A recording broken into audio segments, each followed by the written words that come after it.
Terima kasih Anda masih bersama kami. Bagi Anda yang baru saja bergabung, kami hadirkan kembali 3 berita utama hari ini. Tambang batu ilegal longsor di Grobogan, 2 orang penambang tewas tertimpa material longsor. Idul Adha tinggal 3 minggu lagi, harga kambing kurban di pasar hewan di Klaten terus melonjak. Pelaku tindak pidana perdagangan orang dengan korban mencapai 400 orang lebih akhirnya ditangkap di Kabupaten Pemalang.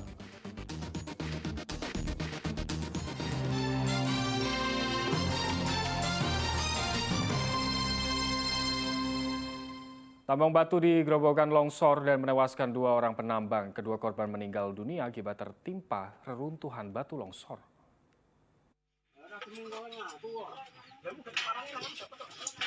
Suasana duka menyelimuti desa Terkesi, Kecamatan Klambu, Grobogan. 2 warganya tewas tertimpa runtuhan longsor tebing dari tambang batu ilegal di pegunungan. 1 korban merupakan pemilik lahan dan satunya yang membantu mengangkut batuan ke bak truk. Awal sementara korban adalah pemilik lahan yang mengusahakan untuk mengambil batu untuk kemudian dijual untuk sehari-hari. Nah, tadi pagi kejadiannya pemilik mau mengangkut batu untuk diangkut ke truk, tapi tiba-tiba ternyata di tebing itu turun atau jatuh batu yang agak besar kemudian menimpa korban. Dan korban dua-duanya dinyatakan meninggal. Sudah bertahun-tahun pegunungan batu di desa Terkesi ditambang untuk keuntungan pribadi. Padahal lokasi tersebut masuk kawasan Kars atau kawasan batu gamping bentangan pegunungan Kendeng yang tidak boleh ditambang. Arif Nur melaporkan dari Grobogan.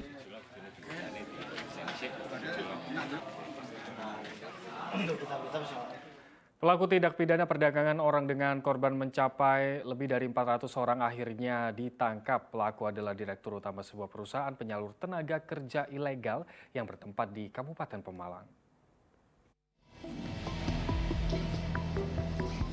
Direktur Utama PT SMS ditangkap Polres Pemalang. Ade Irawan jadi tersangka atas kasus tindak pidana perdagangan orang. Kasus TTPU terungkap saat kapal Tiongkok mengalami kecelakaan pada 16 Mei 2023. Terdapat banyak korban tenaga kerja migran ilegal asal Indonesia. Saat ditelusuri terungkap penyalur tenaga kerja ilegal berasal dari perusahaan asal Pemalang milik Ade Irawan. Tersangka tidak mengantongi izin penempatan pekerja migran Indonesia dari Kementerian Ketenagakerjaan serta surat izin perekrutan dan penetapan awak kapal dari Kementerian Perhubungan. Total korban kejahatan sebanyak 447 orang berasal dari berbagai daerah di Indonesia. Perusahaan ini telah memberangkatkan hampir 447 awak kapal, sedangkan yang 114 belum diberangkatkan. Setelah kita lakukan kegiatan ini, maka perusahaan itu mendapatkan suatu modus operandi bahwa dia tidak mempunyai izin terkait migran di Indonesia. Bahkan surat izin perekrutan perusahaan tidak dapat terkait dengan SIUP BPAK atau surat izin usaha perekrutan dan penempatan awak kapal tidak ada sama sekali. Kejahatan tersangka dimulai sejak 2021 lalu. Tersangka merekrut dan mengirimkan calon tenaga kerja migran ke luar negeri dengan iming-iming gaji tinggi. Tersangka juga mengungut biaya 5 juta rupiah per orang dengan sistem potong gaji. Dari bisnis ilegalnya, tersangka mendapatkan keuntungan 2 miliar rupiah. Jadi kami tinggal datang ke imigrasi aja gitu Pak. Oh, tinggal datang imigrasi, tinggal foto ya? Bayar nggak? Enggak bayar. Tanggung sama kantor. Oh, tanggung sama. Tapi nanti dipotong gaji. Dipotong gaji. Sempat cek legalitas perusahaannya nggak, Mas? Saya nggak tahu Pak. Nggak ngerti soalnya karena Dulu dapat info daftar di situ dari mana? dari media sosial Pak. Media sosial ya. Jadi sempat kerja di Fiji berapa? Kurang lebih setahun ya. Setahun. 8 bulan lah. 8 bulan. Udah dibayar semua gajinya? Masih kurang $500 lagi. $500. Polisi menyita komputer, paspor, dan berbagai dokumen sebagai barang bukti. Tersangka terancam hukuman 5 tahun penjara. Kuncoro Wijayanto melaporkan dari Kabupaten Pemalang. Pendaftaran peserta didik baru tingkat TK, SD maupun SMP negeri di Kota Semarang segera dibuka. Dinas Pendidikan telah merilis portal resmi PPDB 2023. Untuk persyaratan dan mekanismenya masih sama dengan PPDB tahun sebelumnya. Pendaftaran peserta didik baru mulai dari tingkat TK hingga SMP negeri di Kota Semarang segera dimulai. Proses pendaftaran dibuka melalui portal ppd.semarang.kota.go.id. Masyarakat bisa mengakses berbagai informasi mulai dari syarat pendaftaran hingga kuota dan juga mekanisme pendaftaran peserta didik baru. Jadwal pendaftaran untuk TK dan SD dimulai pada 12 Juni, sedangkan SMP dimulai pada 19 Juni. Untuk mekanisme dan pendaftaran tak jauh berbeda dengan PPDB tahun lalu. Untuk pendaftaran masyarakat dengan portal ini kan setelah melihat, mengetahui syarat-syaratnya kan mulai persiapan, Mas.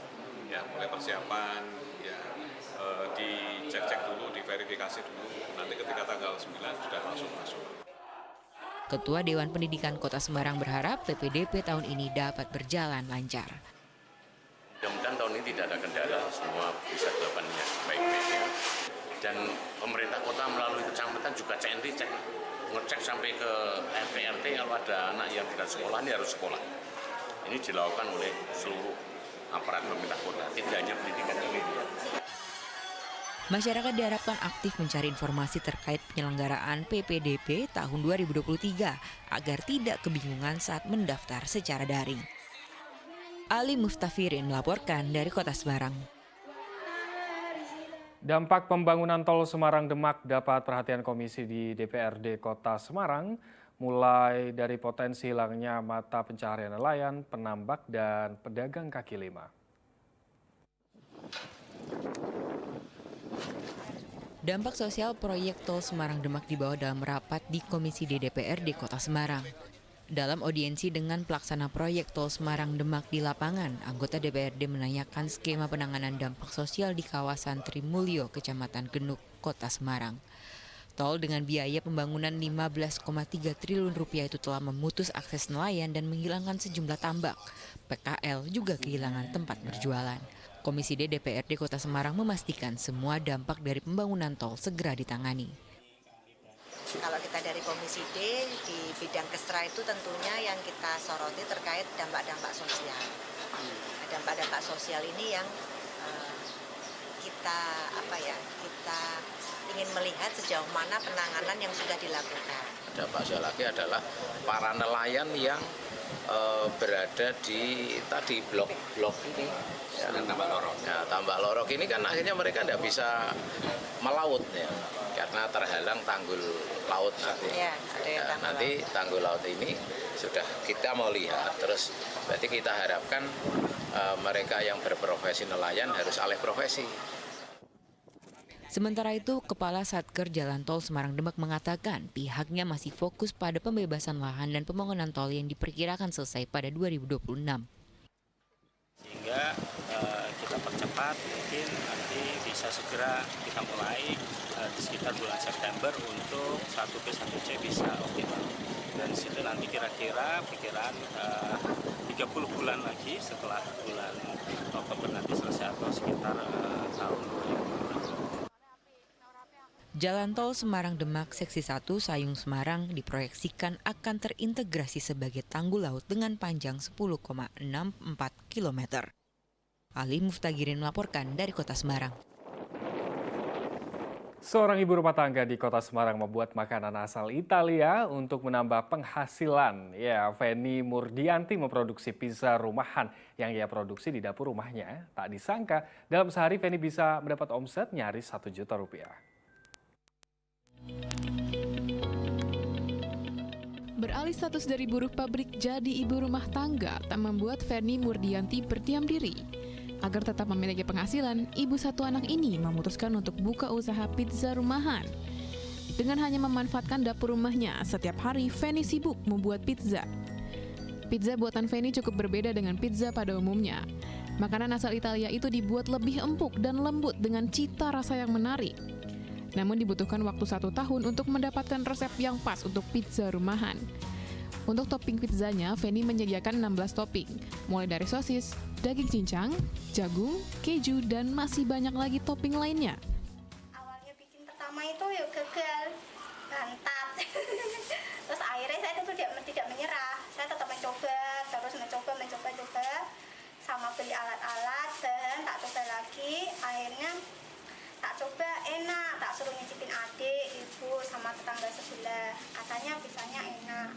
Terus akhirnya saya berusaha pengen bikin pizza tak jual. Terus awal-awal saya bikin kerudung, alhamdulillah konsumen saya testimoninya bagus. Untuk pemasaran pizza rumahan, Feni memanfaatkan media sosial. Tak jarang pelanggannya datang dari Kabupaten Kendal dan Semarang. Soal harga tergantung ukuran dan topping. Ia menjualnya mulai dari Rp35.000 hingga Rp85.000. Dalam sehari, Feni bisa menjual sekitar 15 hingga 20 pizza dengan omset harian rata-rata Rp500.000 dan tertinggi Rp950.000. Ali Mustakfirin melaporkan dari Kota Semarang.